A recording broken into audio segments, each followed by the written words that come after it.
Good day, ladies and gentlemen, and a very hearty welcome to you all.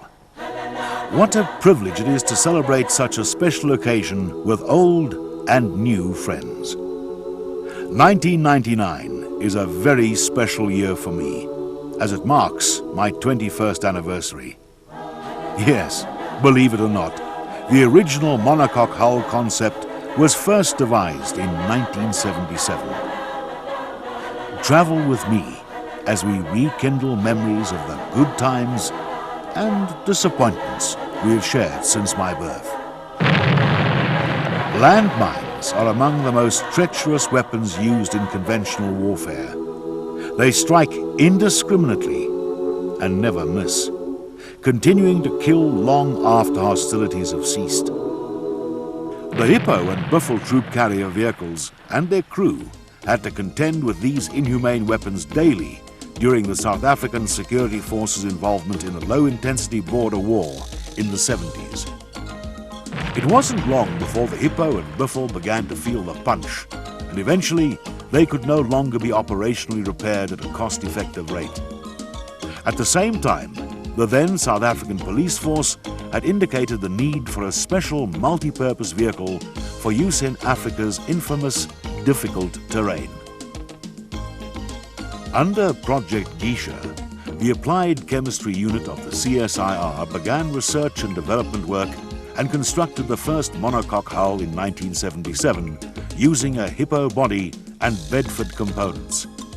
They named it the Crocodile.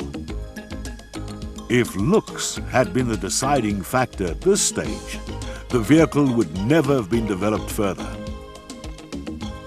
In 1978, the Applied Chemistry Unit developed a second prototype vehicle with a lower silhouette and better features than the Crocodile.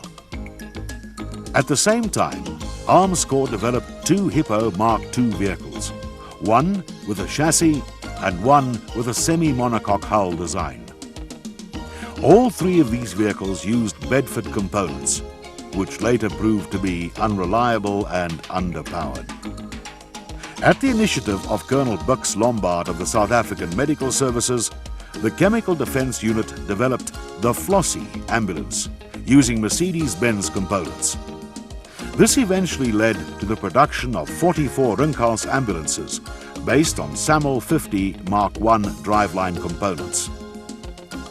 The South African Police was operationally committed to the war in the then Rhodesia and the border conflict in Southwest Africa, now known as Namibia. They were very conscious of the need for a replacement for the Hippo, which, owing to its instability, had serious shortcomings in off-road applications. General Piet Kruger, now retired, introduced the concept demonstrator to senior officers of the then SAP and instructed Koos de Wet of UCDD and Gus Modlin of TFM to develop a powerful vehicle which was better engineered for production. A development budget of 30,000 Rand was arranged, and the UCDD and TFM contributed a considerable amount from their own budget. The prototype was delivered in 1979. Obviously, a good design is essential in such a vehicle. So I was subjected to mobility trials in Pretoria and the White River region, and was fitted with 1200 by 20 tires. At some stage during all this activity, the first production order for 30 vehicles was placed, and was followed by a further order for 155 to the company Henrid Freuhoff. The last 40 of these vehicles were built by TFM in the specially constructed factory at Olifantsfontein. Utilizing an OM 352 natural aspirated engine and 1200 by 20 tires, we were produced at a unit price of 7,000 Rand. I was named the Casspir Mark I. UCDD delivered all my driveline components, while TFM constructed my body and did the final assembly and delivery. Once Arms Corps technical personnel had been introduced to my production version, they suggested the prototype vehicle be upgraded with a turbo engine and 1400 by 20 tires. This UCDD did at their own cost. I was renamed Casspir to differentiate me from the production units. Koos Joubert of Arms Corps conducted stringent operational tests on me, including mine blast tests with the CSIR. I must mention that my engine was running during these detonation trials, which proved that the monocoque hull also protected my organs. The report of this operational evaluation, as well as feedback from the Kufut teams in Southwest Africa, led to several modifications, and from 1981 I became known as the Casspir Mark II-A. Smaller modifications later placed me on Mark II-B and Mark II-C status. Operational requirements and mobility limitations in wet conditions, owing to the non-availability of a differential lock on the Mercedes-Benz front axle, led to the development of the Casspir Mark III. Introduced in 1984, these vehicles were fitted with ZF axles, which offered a limited slip differential capability to ease the driver's task. A short wheelbase called Casspir Dumpy was also developed and showed outstanding vehicle performance. Decision makers rejected this concept, however, because it carried 2 crew members less than we did.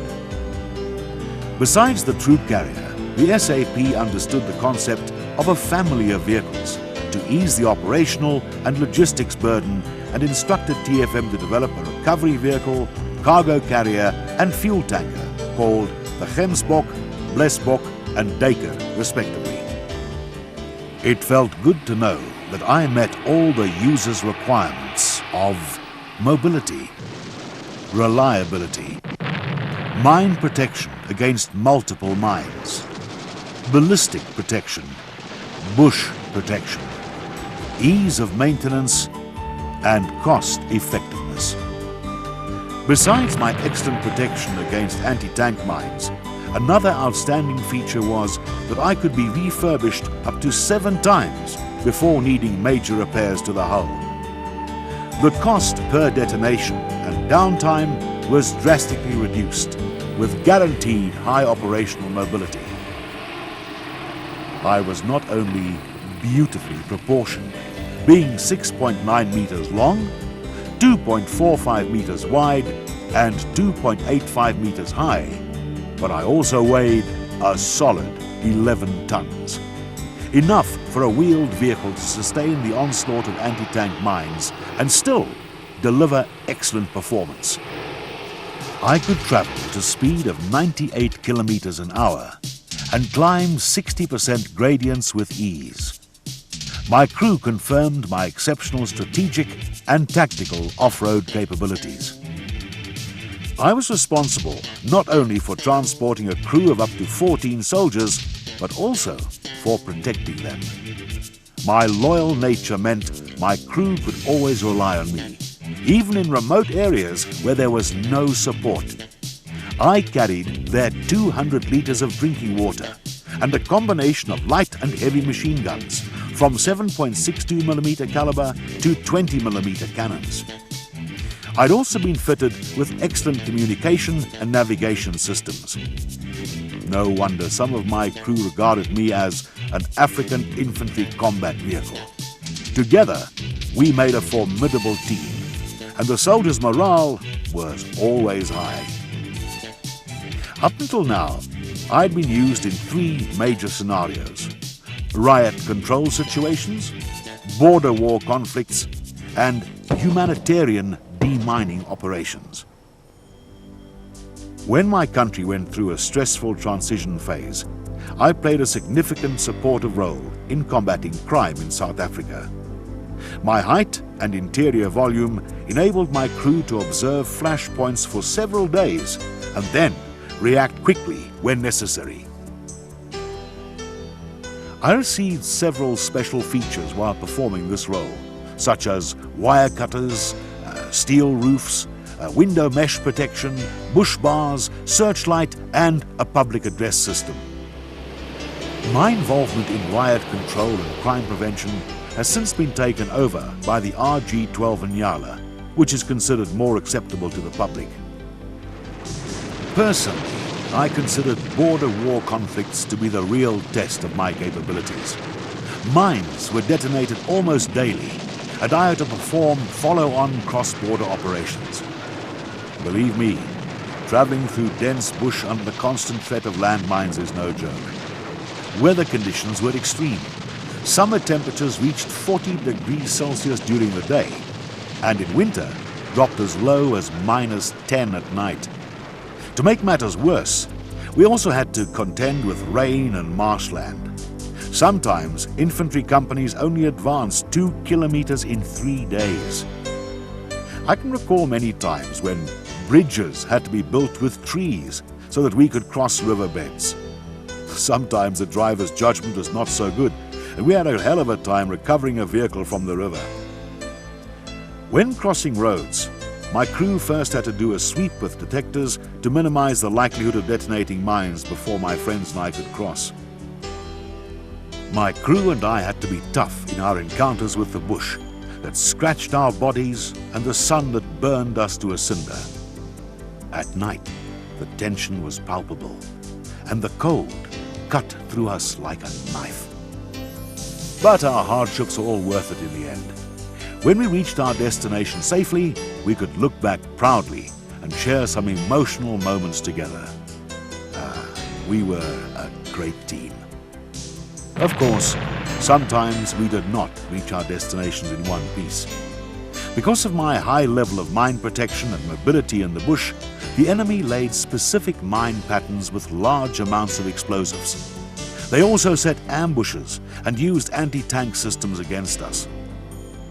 I clearly remember the day my crew and I were ambushed. A TMK-2 anti-tank mine penetrated my guts, and the ensuing shrapnel caused extensive injuries, which eventually led to the deaths of 4 of my crew members. This was indeed a sad day. The first South African police Casspir to arrive at Sector 10 was immediately ordered to do a reconnaissance with Hippo vehicles. It wasn't long before we detonated a mine with the right front wheel.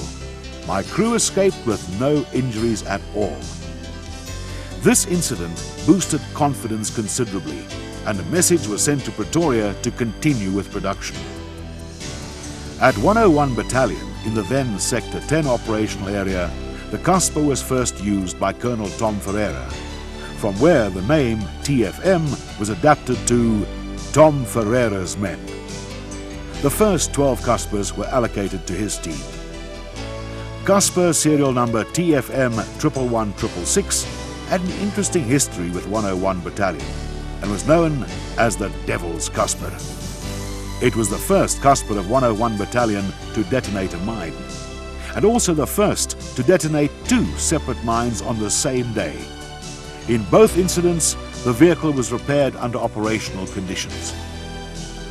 Sadly, TFM 111666 was also the first Casspir in which serious injuries to my human friends occurred. On the day it happened, we were traveling through dense bush and drove into an ambush.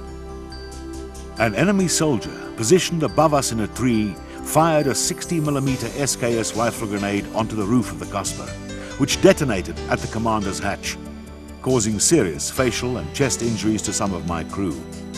One of them passed away recently. On another occasion, a fellow Casspir was traveling at 80 kilometers an hour when it detonated a mine under its right front wheel and overturned. One crew member broke his collarbone and another suffered a broken right leg. I also remember the day one of my fellow Casspirs detonated a double TM57 mine with its front wheel on a tar road near Alpha Tower. The crew was flung out and slid over the rough tar surface, but only suffered minor scratches and bruises. A happier memory is the day TFM 111666 was painted pink and donated to the local creche for the children's playground. Undoubtedly, the threat my crew feared the most was the RPG-7 anti-tank weapon. I recall several occasions when projectiles penetrated my body from the side, killing the crew members who were in the direct line of fire. A wooden liner of 18mm chipboard was later fitted to my interior to reduce the spalling angle of shrapnel and restrict injuries to the crew. We Casspirs were doing a pretty good job, as we were tough, reliable, cost-effective, and always willing to work. It wasn't long before we were being used in other roles. My cousin, Plofadder, was used to breach conventional minefields, while some of us were converted into ambulances and command vehicles. More recently, other Casspirs were converted to 81mm mortar and 106mm recoilless gun carriers. Altogether, 1,700 of us were produced, 1,520 for the South African forces and 180 for foreign customers. Mechem developed a 6x4 Casspir prototype to detonate mines with the sacrificial front wheels, thus saving on costs and operational downtime. This was only a concept, however, and did not reach production status. During operational service, we Casspirs probably detonated more than 360 anti-tank mines, many of which were multiple mines laid in specific patterns to destroy me and my crew. For those statisticians among you, consider these facts. Over a period of 4.5 years, 229 mines were detonated, causing injury to 252 soldiers, resulting in the death of 12. Although this is very distressing, the good news is that the greater part of my crew remained safe when traveling with me. We also proved ourselves in humanitarian operations throughout the world, such as Project Terra Limpa in Mozambique. Steel wheels enabled us to drive through anti-personnel minefields which had been laid years ago and are regarded as unsafe to clear by hand. Clearing the Kawora Bassa power line from Sondo to South Africa was another tough job.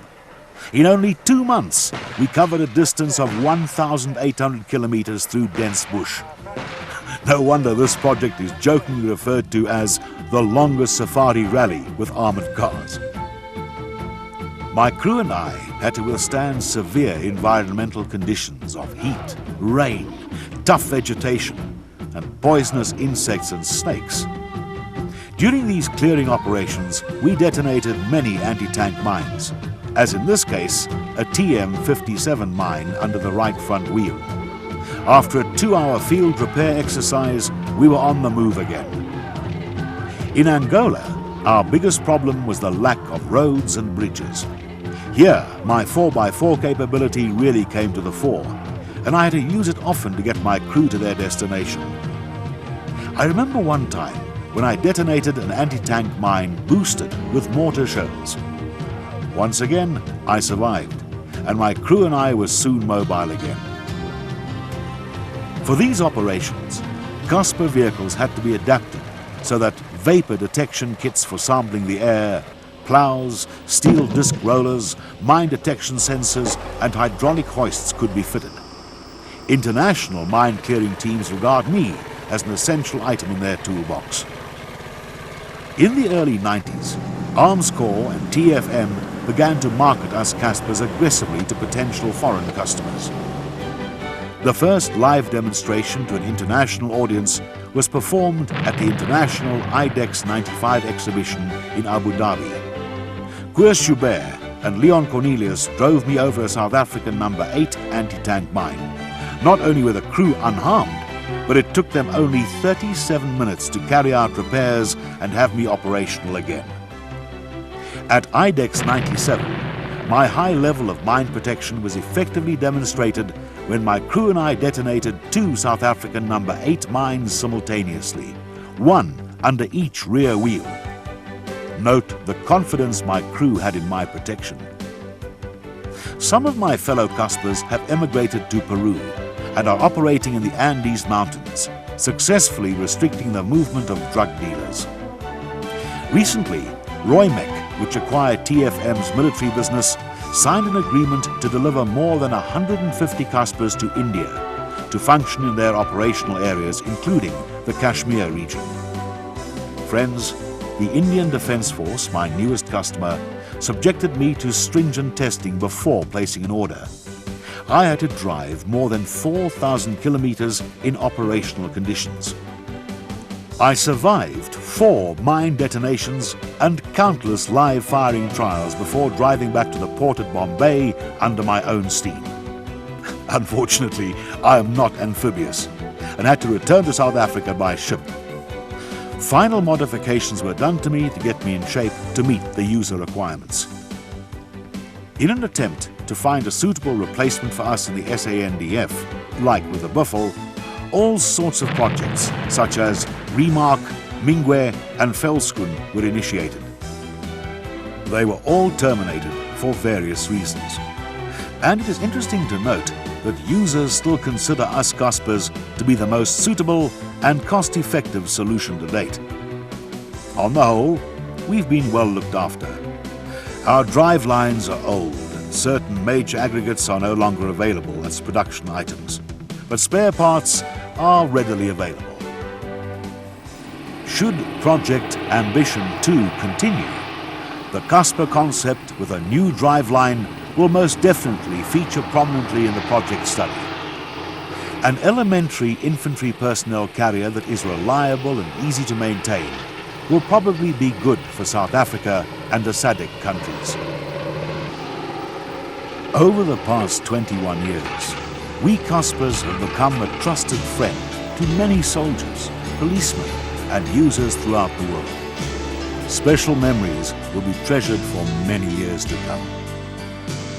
I understand that we may be called upon to operate in peacekeeping missions. If that happens, I have only this to say. Just make sure that my logistical backup is available and I won't let you down. My pioneers need to be congratulated, for they were indirectly responsible for saving countless military and civilian lives. Casspirs have gained a worldwide reputation as the safest mine-protected vehicle ever to be developed and put into full-scale production. Our operational success with various forces and in different theaters throughout the world have demonstrated that a monocoque hull design was the correct way to go for wheeled mine-protected vehicles. Many other products have followed this approach, such as the Mfazi, Mamba, RG31 and Cobra. It has been wonderful to meet old and new friends on this special occasion. Thank you to everyone who helped make this day possible.